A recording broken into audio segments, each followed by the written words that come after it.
So I've been charged with talking about women with epilepsy. I suppose, why is it special for me? I trained as a registered general nurse in Beaumont, and then I went off and I did my midwifery. And I'll explain a little bit later on, but I kind of fell into this by accident. So I was trying to think about the presentation, and I was trying to think about how I would make it interesting. And when you look at all the research papers, this is the opening line of all the papers that you will read. Women with epilepsy require treatment with anti-seizure medicines during pregnancy, which may be associated with increased risk of major congenital malformations in their offspring. So, imagine you're a teenager and you've been told that you've epilepsy. That's distressing in itself. But then you get this message hammered home to you time and time again. Imagine how responsible women feel to do the right thing. And I suppose the message I want to get across here today is that, remember, epilepsy is a tiny piece of who that woman is, and that it's actually lack of knowledge that makes it abnormal. So it's those people around you caring for you that are not fully up to date with all the information that make it abnormal. And just before I forget to say this, just remember, as a woman with epilepsy, you should never stop taking your medicine without clinical advice. So when I do look after the women with epilepsy, the goal, of course, is to meet them in the preconceptual period, but as we know, a lot of women don't attend for preconceptual counselling. So what do NICE say? Well, NICE say a significant number of women with epilepsy are in their childbearing years. Anti-seizure medicine has been known to cause congenital malformation for about 5 decades now. And women with epilepsy generally need to continue their anti-seizure medicine throughout their life, but again, we need to base this on an individual basis. The level of risk varies for different types and doses of anti-seizure medicines. So again, no longer do we call epilepsy medicine anti-epileptic drugs. They're now referred to as anti-seizure medicines. We need to identify the safest anti-seizure medicine for that particular individual. So a lot of the time people say to me, Mary down the road is on Keppra, and that's worked amazing for her. Why can't Keppra work the same for me? Well, it's because of the individual risk associated with it. But also remember, some of these drugs aren't only prescribed for epilepsy. They're prescribed for neuropathic pain, migraine, and psychiatric disorders. So what about the Irish experience then? Well, back in 2009, I think, Christina Lenihan did a piece of work with UCD in which she said that there were 37,000 people with epilepsy in Ireland, and that was over the age of 5. However, I suppose we think that that's a lot larger number of patients now in general. And Professor Delanty estimates that there are approximately 10,000 women of childbearing potential in the Republic of Ireland. And if you look at the census and base it on that, you would expect about 300, just less than 300 deliveries a year with women with epilepsy in Ireland. But actually, again, I think that figure is major underestimated. So when I meet the women, what do they say to me? They say that they have difficulty accessing preconceptual care, and actually that preconceptual care is not standardised around the country, so different patients get different levels, I suppose, of information. Is my medicine going to harm my baby? I've read Dr. Google. He says that I shouldn't and that I need to stop it, which can be quite harmful. Are my seizures going to get worse if I consider getting pregnant? That's a real concern for women, and sometimes makes them really anxious and really upset. Will my seizures influence my pregnancy, my mode of delivery? So a lot of the time when I meet women and they come into the obstetric service, they're asking, okay, so I'm going to have a cesarean section, right? No, wrong, sorry. Can I breastfeed my baby? There's a lot of myths around breastfeeding babies as well. Do I need to attend a high-risk clinic, and why? So women with epilepsy are considered to be at high risk because of the risk associated with seizures. So yes, they do. And will you be there for my delivery? A lot of time they ask me that question as well. And more recently as well, I'm getting a lot of questions about water births. Women with epilepsy want to know why they can't have water births. And unfortunately, in the Republic of Ireland at the moment, anybody that's associated with a high-risk pregnancy is not able to avail of a water birth at the moment. So what do the scientific papers say, if you like, about the risks of major congenital malformation? And this was a paper that was published by the EURAP group back in June of this year, where they looked at 8 seizure medicines in isolation, so not in combination therapy, with a group of 8,463 women with epilepsy. And so we didn't really learn anything new here with relation to the medicines. We know that valproate carries the most risk of major malformation and levetiracetam carries the least risk. I suppose what we probably didn't know enough of at the time was oxcarbazepine or trileptal is appearing to be coming out as one of the safer drugs as well. So what else did the paper say? Well, it said that there was an increased risk with the dose of carbamazepine, valproate and phenobarbital. What they did say, though, that there was a 39% decline of the major malformation rate over time. Why is this? Well, probably as prescribers, we are taking on board the information from the papers to say that levetiracetam and lamotrigine are the most friendly drugs for women with epilepsy. And it failed to identify a protective effect of folate against major congenital malformation. However, it did note other benefits to include preterm birth, improved cognition and verbal abilities when folate was prescribed. So we've heard this morning about valproate in particular.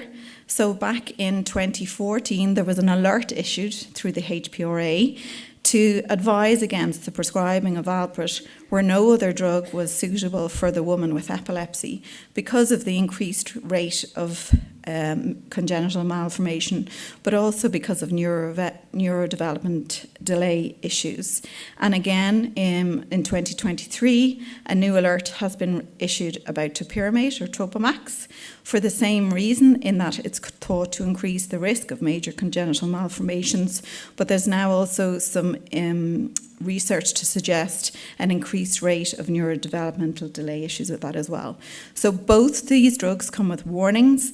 Both these drugs now come with documents that need to be signed by both the prescriber and the patient to say that they understand the risks that are now associated with these medicines.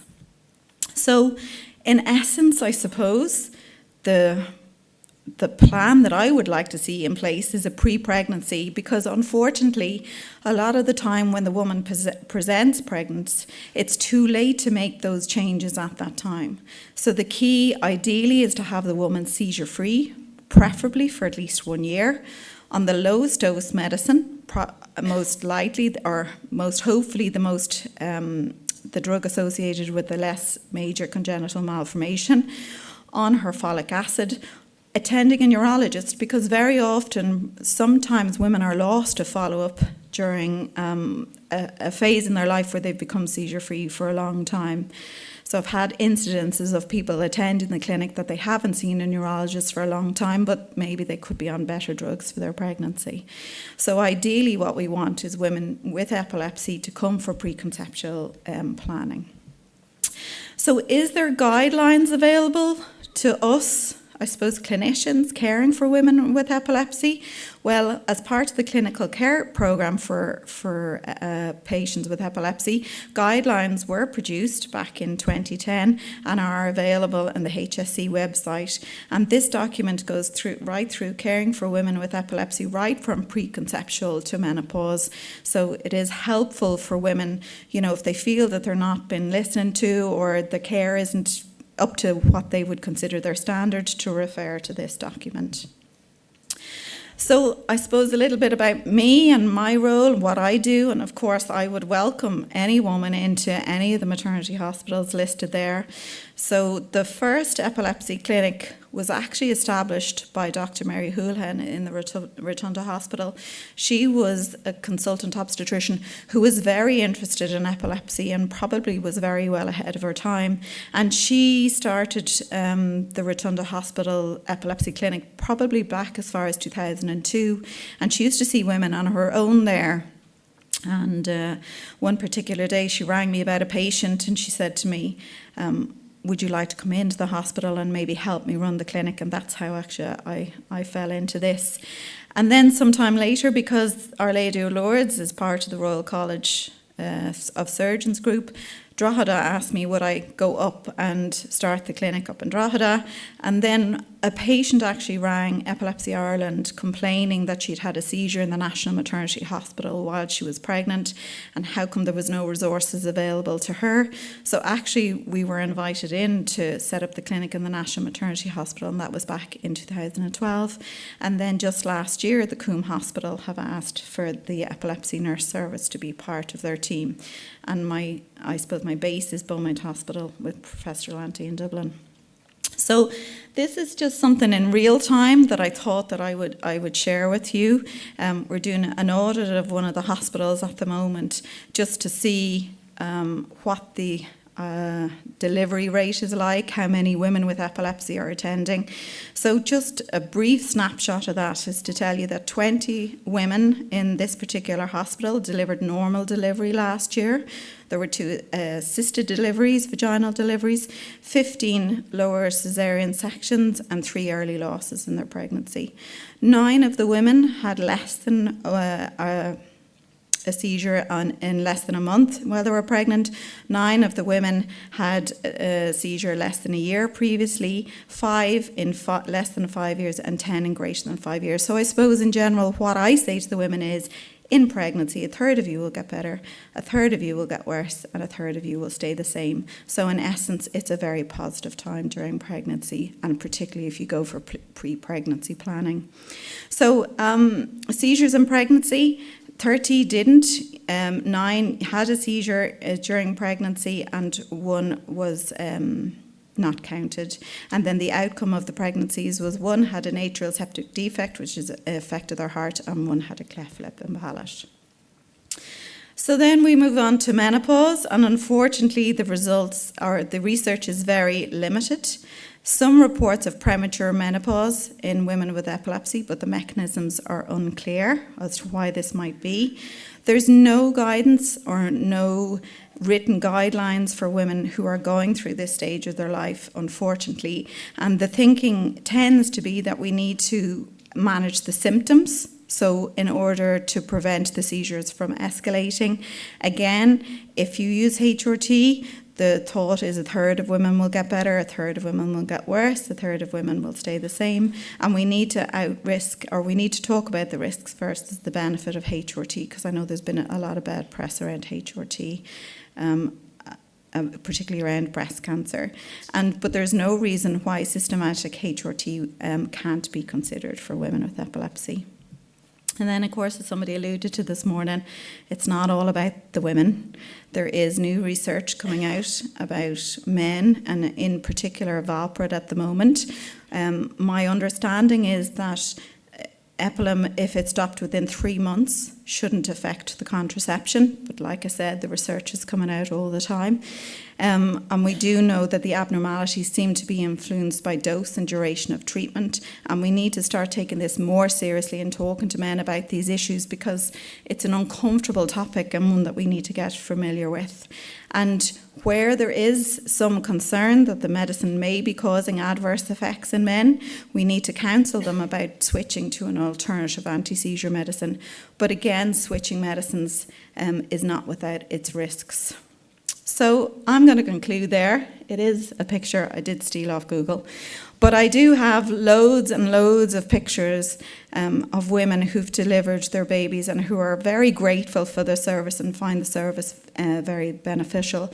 But I think one of the things that we lack is information, and I suppose about how women want this information delivered to them, in what forum, do they want it written, do they want it on an app? So with that, I'm actually going to introduce my colleague Jade. Jade is here as part of the EPIKNOW project, which Peter alluded to earlier on. And it's about the information wants of women with epilepsy. So I'll hand over to Jade. I'm here to talk a bit more about the EPIKNOW project, which has been mentioned a few times. So I'm Dr. Jade Parnell. I'm a postdoctoral researcher working on this project, and it's based in RCSI, so the Royal College of Surgeons in Ireland, and it's partially funded by Epilepsy Ireland. So importantly, this research is happening here in Ireland right now for women with epilepsy. And the main aim of this project is to work with women with epilepsy, their families, healthcare providers, to identify the health information needs from the continuum of preconception to postpartum, and to identify and importantly co-develop evidence-based resources to help support these women. So the project spans 2 years. Its inception was in July 2023, and it runs until July 2025. And there are 4 objectives across its lifespan. So broadly to say that the first aim of the objective 1 was to review existing resources that are available for women with epilepsy and essentially get a bit of a lay of the land. So what is currently out there? The second objective was to actually ask women with epilepsy, as well as their family members and health professionals, what resources they would like, what's important to them, and we did that via in-depth interviews with a number of women. The third objective is kind of what is happening a bit more now. So that's to then identify what those resources are that women would like, and to prioritize and plan what kind of resources are A, feasible, as well as B, most important to the women. And from there, we will identify what is key and develop and co-design and co-produce these resources with women, families, and health professionals to have something that can actually be applied in Ireland for women with epilepsy from preconception to postpartum. So I will just disclaim that these are very preliminary findings. This is still yet to go through the peer review process to be published in a scientific paper, which will hopefully be open access so you can read that. But we have essentially gone through a process for the objective 1 to review what type of resources are currently available for women with epilepsy in Ireland from preconception to postpartum. So if you're a woman with epilepsy and you're sat at home and you're Googling pregnancy and epilepsy, what kind of resources are coming up? What is the lay of the land, as I mentioned? And then the next step was to scientifically, with a couple of academics as well as a woman with epilepsy, review the evidence of the quality of those resources. Because often women were mentioning, as Sinead said, trustworthiness of online information. Is it something that when I'm reading I can truly trust? Is it relevant for women in Ireland? So there were a number of questions that we asked, and as I said, this will be disseminated at a later date. So we'd like to share that with you right now and spotlight that this is something that's going to be coming your way. The next thing I'd like to spotlight is a few preliminary findings that we got from the interviews with women with epilepsy themselves. So when we asked them to describe their story about their journey navigating resources and online information, we came up with a couple of key initial themes that I'm sure will resonate and actually relay with some of the things that Sinead mentioned there. So the first theme that seems to be apparent is about voice and autonomy for women with epilepsy in terms of their reproductive health. So women often felt that they were being lectured, potentially patronized, feeling potentially they're getting a top-down approach, so that lack of autonomy being dismissed. But then also, really positively, they did feel a huge sense of self-advocacy and independence, that drive to really access the information themselves, go online, ask healthcare providers, ask other people in terms of receiving information that they could corroborate. And importantly, the second thing that I think is quite useful for all of us is to understand that there was that need for preparedness, feeling that they were having timely information. Some women felt that they were very prepared, were getting information, were able to ask the questions. Some people felt that they were slightly dismissed in a sense of, we'll cross that bridge when we get to it. And so it's really important to recognise that these are the journey of women with epilepsy. And some women even felt like, it's not for me right now. I've got all of this going on in my life. I can't really, focus on this at the moment. And that's fine, but it's good to know. So those are some initial findings that we have from the process of that research. The next steps. Well, we are now moving into the third objective, as I mentioned, to prioritise the resources. So by the end of this year, we will be seeking some support for participants to take part in online survey, which we'll be disseminating via various means, but also via Epilepsy Ireland, who have been great at supporting thus far, newsletter, website. So keep an eye out for that, please. We would love your support to take part. We'll be looking for women with epilepsy as well as health professionals and family members. Thank you very much.